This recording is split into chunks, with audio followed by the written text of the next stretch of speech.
Pagkaraan ng Nolime Tangere, nagbabalik si Crisostomo Ibarra bilang si Simon, isang taong nagtatago ng matinding galit at lihim na layunin.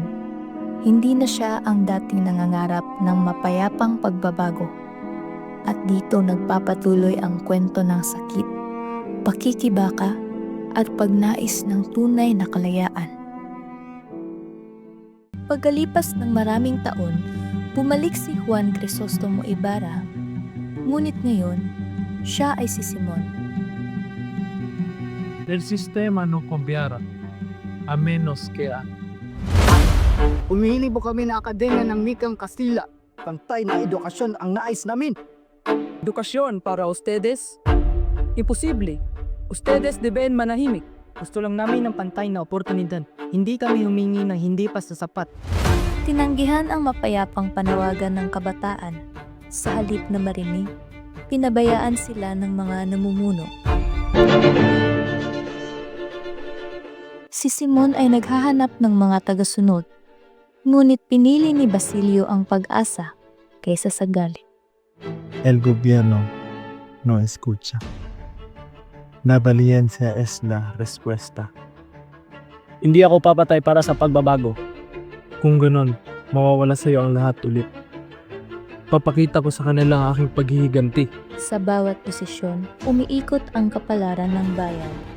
Isang magsasaka ang nawalan ng lupa, isang ama ang nawalan ng pamilya, at isang tao na nawalang tiwala sa katarungan.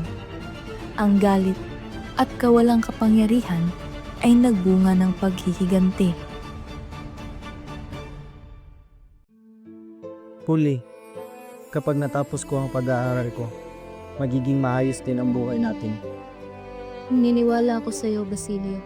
Kakayanin ko para sa iyo at para sa aking ama.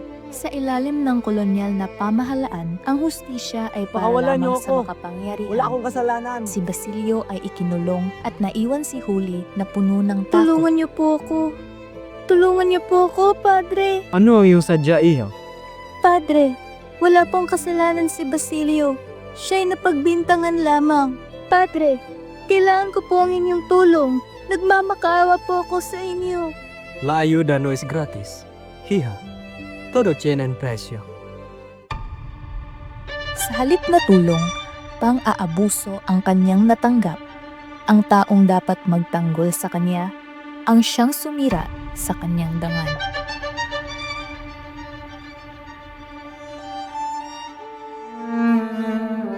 Patawarin mo ako, Basilio. Hindi nararapat mabuhay ang isang maruming babaeng katulad ko. Dahil sa matinding kahihiyan at kawalan ng katarungan, pinili ni Huli ang kamatayan kaysa sa ibang buhay na puno ng sugat. Dahil sa pagkamatay ni Huli, iniwan ni Basilio ang kanyang Hindi na ako pangalan at mananahimik. sumama sa paghihimagsik Lalaban ako. ni Simon.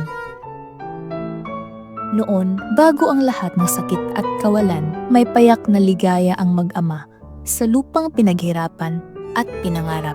Itay, tingnan niyo po. May bunga na po ang ating mga itinanim.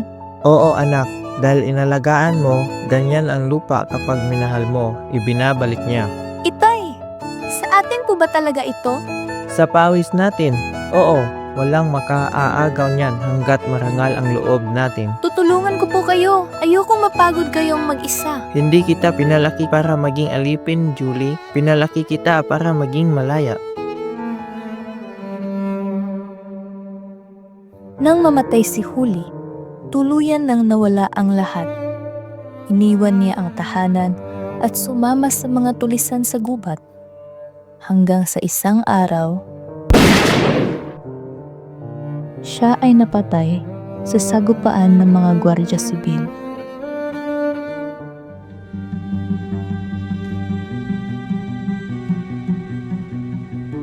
Sa panahon ng takot at pang-aapi, ang pag-ibig ay nagiging sakripisyo. Necesito seguridad. Hindi ko kayang pagsapalaran ang buhay namin. Hindi ko kayang ipagkanulo ang bayan. Mas mahalaga ang tama kaysa ang puso lamang. Sana ay matagpuan mo ang kapayapaan ng iyong puso.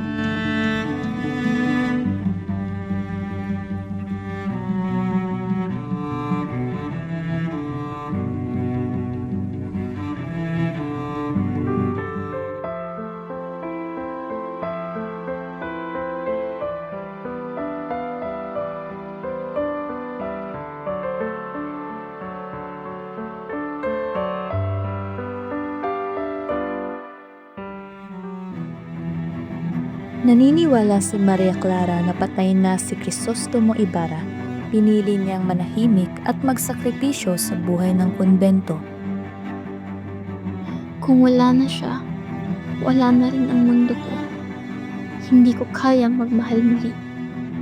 Diyos, Dame de Paz, papauwiin mo ang sakit sa aking puso.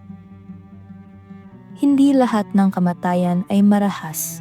May ilan, dahan-dahang pagpanaw ng puso. Nakita mo ba siya? Wala na po, patay na po siya. Huwag kang nagbibiro, Basilio. Totoo po ang sinasabi ko. Sinungaling ka! Ulitin mo yon at papatayin kita. Namatay po siya. Matagal na po siyang may sakit sa kumbento.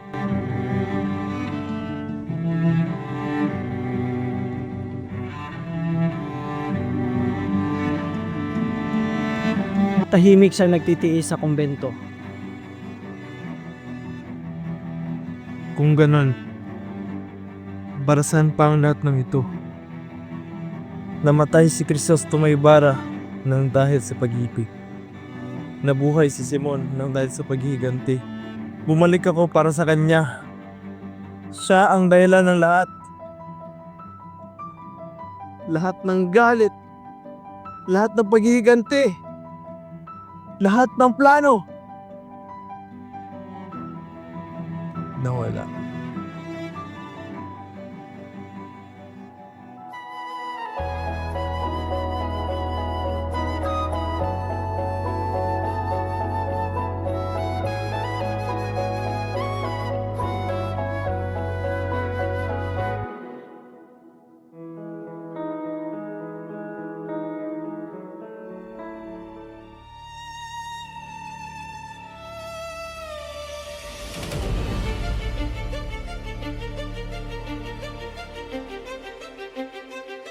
Tapos niyo na ba yung pinapagawa ko sa inyo?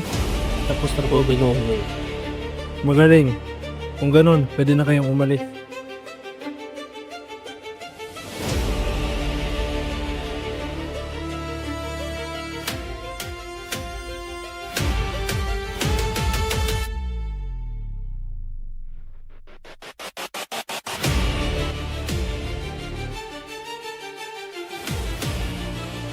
Juan Crisostomo Ibarra? Ngunit patay na siya. Si Simon at Ibarra ay iisa. Hanapin at dakpin niyo siya. May bomba yan!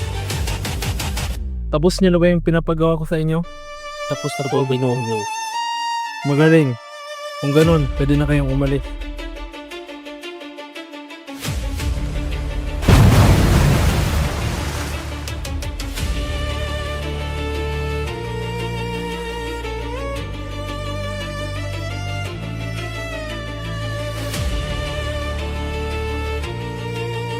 Padre Florentino, Yusoy, Ibarra, ihahabilin ko sa iyo itong mga alahas.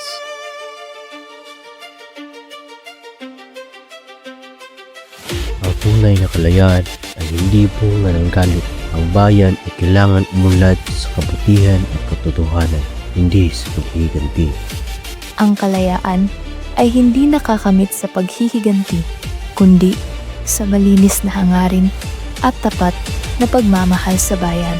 Ang El Filibusterismo ay paalala na ang tunay na pagbabago ay nagsisimula sa puso ng bawat Pilipino.